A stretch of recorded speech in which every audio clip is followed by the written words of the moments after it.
7 دسمبر 1941 یہ اتحاد کا وہ آخری دن تھا جس کے بعد دنیا کا نقشہ ہمیشہ ہمیشہ کے لیے بدلنے جا رہا تھا۔ یو ایس نیوی کی بیس پر ایک آفت ٹوٹنے والی تھی جس کا اندازہ کسی کو بھی نہیں تھا۔ بیٹل شپ میں موجود ایک افریقن امریکن باورچی ڈورس ملر سورج نکلتے ہی نیوی آفیسرز کو ناشتہ سرو کرتا ہے اور اس کے بعد ان کی لانڈری کلیکشن کے کام پہ لگ جاتا ہے۔ صبح کے ٹھیک 7:57 پہ ڈورس کو ایک سائرن سنائی دیتا ہے۔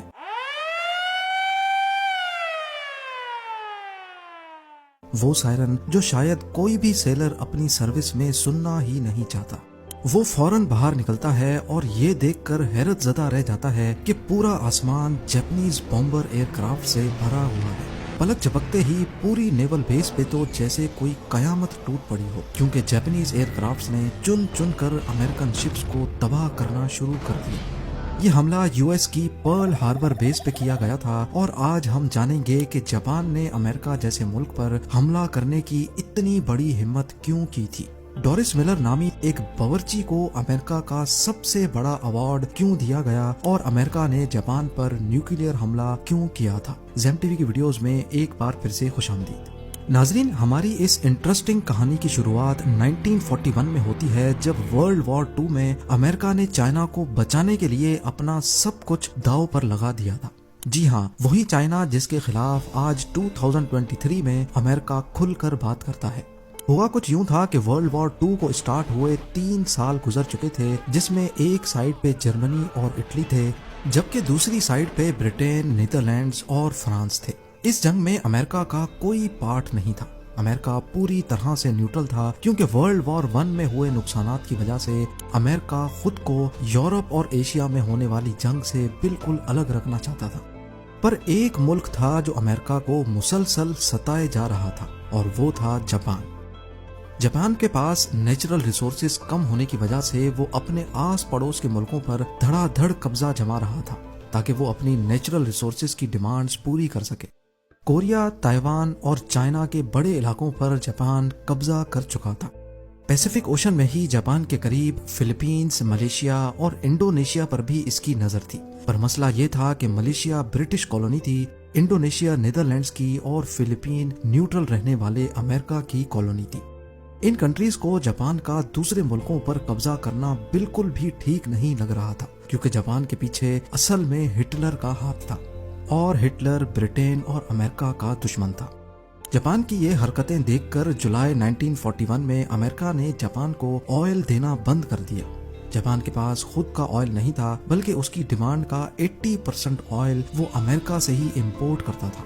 امریکہ نے اس کے سامنے یہ کنڈیشن رکھی کہ پہلے اس کو چائنا میں اپنا قبضہ چھوڑنا پڑے گا، پھر جا کر اس کو آئل دیا جائے گا۔ جاپان کے لیے یہ ایک بہت ہی مشکل فیصلہ تھا۔ ایک طرف اگر وہ چائنا سے اپنا قبضہ چھوڑ دیتا تو پوری دنیا سمجھتی کہ اس نے ہٹلر کی سپورٹ کے باوجود امریکہ کے سامنے اپنے گھٹنے ٹیک دیے ہیں۔ دوسری طرف آئل تھا جس کے بغیر جاپان کا ہولڈ ویسے ہی کمزور پڑ جانا تھا۔ جاپان نے فیصلہ کیا کہ وہ چائنا سے اپنے فوجی واپس نہیں بلوائے گا، بلکہ اندر ہی اندر اس نے پلان بنایا کہ وہ آئل کے لیے انڈونیشیا پر قبضہ کرے گا، لیکن یہ کام اتنا آسان نہیں تھا۔ جیسا کہ ہم پہلے بھی جان چکے ہیں کہ انڈونیشیا اس وقت نیدرلینڈز کی کالونی تھی اور وہاں تک پہنچنے کے لیے ضروری تھا کہ پہلے فلپینز پر قبضہ کیا جائے جو کہ امریکہ کی کالونی تھی۔ جاپان کو اچھی طرح معلوم تھا کہ اگر اس نے فلپینز پر حملہ کیا تو اس کی جوابی کارروائی پیسیفک اوشن میں ہی موجود امریکن نیول بیس پرل ہاربر سے کی جائے گی، لیکن کیونکہ جاپان کے پاس اب آئل ریزروز تیزی سے ختم ہوتے جا رہے تھے اور ان کے پاس حملہ کرنے کے سوا اور کوئی آپشن نہیں بچا تھا، فلپینز پر نہیں بلکہ پرل ہاربر پر۔ جی ہاں، جاپانیز ملٹری لیڈر نے فیصلہ کیا کہ وہ امریکہ کی پرل ہاربر بیس پہ ایک سرپرائز اٹیک کر کے پوری بیس کو ہی اڑا ڈالیں گے تاکہ اس کے بعد جاپان آسانی سے فلپینز پہ قبضہ کر سکے۔ جاپان اب چپکے سے پرل ہاربر پر اٹیک کرنے کی تیاری میں لگ چکا تھا۔ اس نے اپنی فلیٹ تیار کرنا شروع کر دی جس میں 2 بیٹل شپس، 39 سب میرینز، 30 ڈسٹرائرز اور حیرت انگیز طور پہ 414 بومبر ایئر کرافٹ تھے۔ ان ایئر کرافٹس کو 6 ایئر کرافٹ کیریئرز کے ذریعے پرل ہاربر کی طرف روانہ کیا گیا۔ دوسری طرف اگر پرل ہاربر پر کھڑی امریکن فورس کا اندازہ لگایا جائے تو اس میں 8 battleships, 59 anti aircraft ships, 4 submarines اور 390 ایئر کرافٹس تھے۔ دیکھا جائے تو امریکہ کے پاس جاپان کا حملہ ناکام بنانے کے لیے کافی فورس موجود تھی، لیکن اس کے لیے ضروری تھا کہ ان کو پہلے سے اس حملے کی انفارمیشن مل جائے۔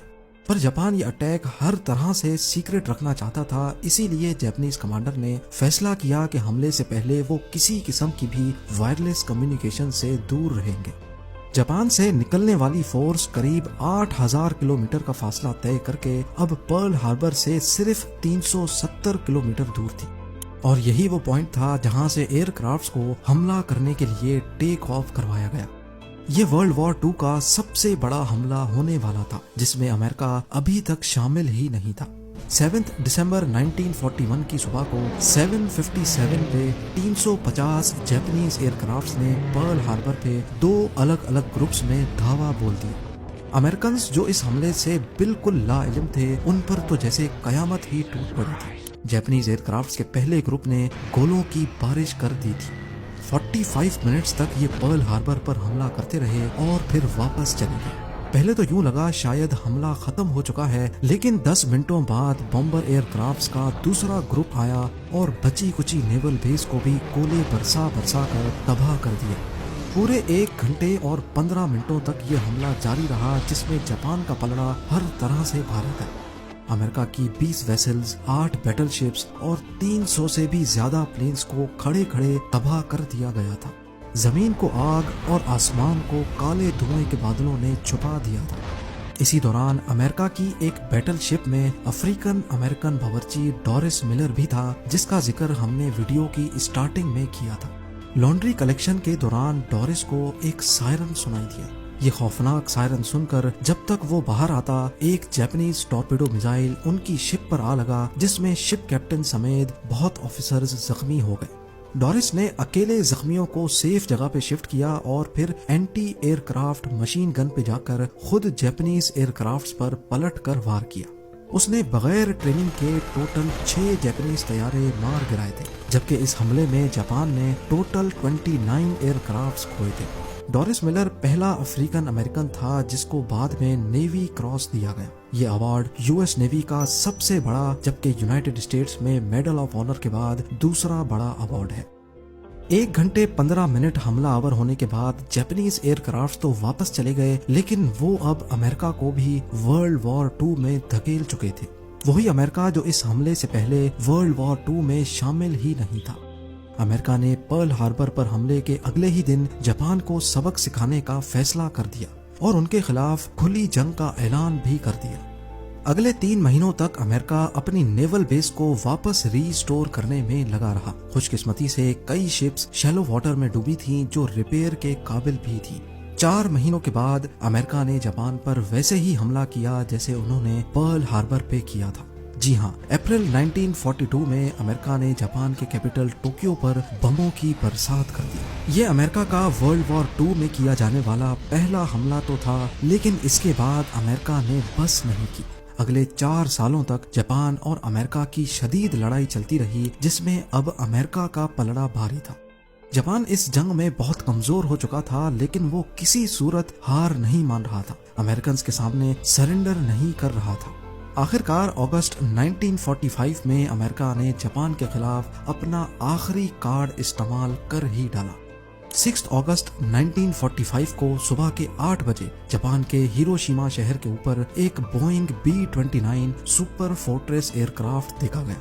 اس جہاز نے 4400 kg وزنی لٹل بوائے نامی بام ہیروشیما کے اوپر گرا ڈالا۔ ایگزیکٹلی 43 سیکنڈز کے بعد ایک زوردار دھماکہ ہوا اور سب کچھ وائٹ ہو گیا۔ اس کے بعد ایک فائر بال زمین سے آسمان کی طرف گیا، جس نے زمین کا ٹیمپریچر 5000 ڈگری سیلسیس تک پہنچا دیا۔ یہ ہسٹری کا پہلا نیوکلیئر اٹیک تھا جس نے صرف ایک چٹکی میں ہی پورے ہیروشیما پر 80% سے بھی زیادہ بلڈنگز کو مٹی کا ڈھیر بنا دیا۔ جاپنیز ملٹری لیڈرز کے تو جیسے پیروں تلے زمین ہی کھسک گئی تھی۔ ابھی وہ کچھ اور سمجھتے کہ 3 دنوں کے بعد 9 اگست کو امریکہ نے جاپان کے شہر ناگاساکی پر بھی نیوکلیئر بام گرا دیا۔ یہ مارک 3 بام تھا جس کا کوڈ نیم فیٹ مین رکھا گیا تھا۔ 4670 kg وزنی اس بام نے گرتے ہی پورے شہر کو صفائے ہستی سے ہی مٹا ڈالا۔ یہ وہ 2 نیوکلیئر بامز تھے جو انسانوں پر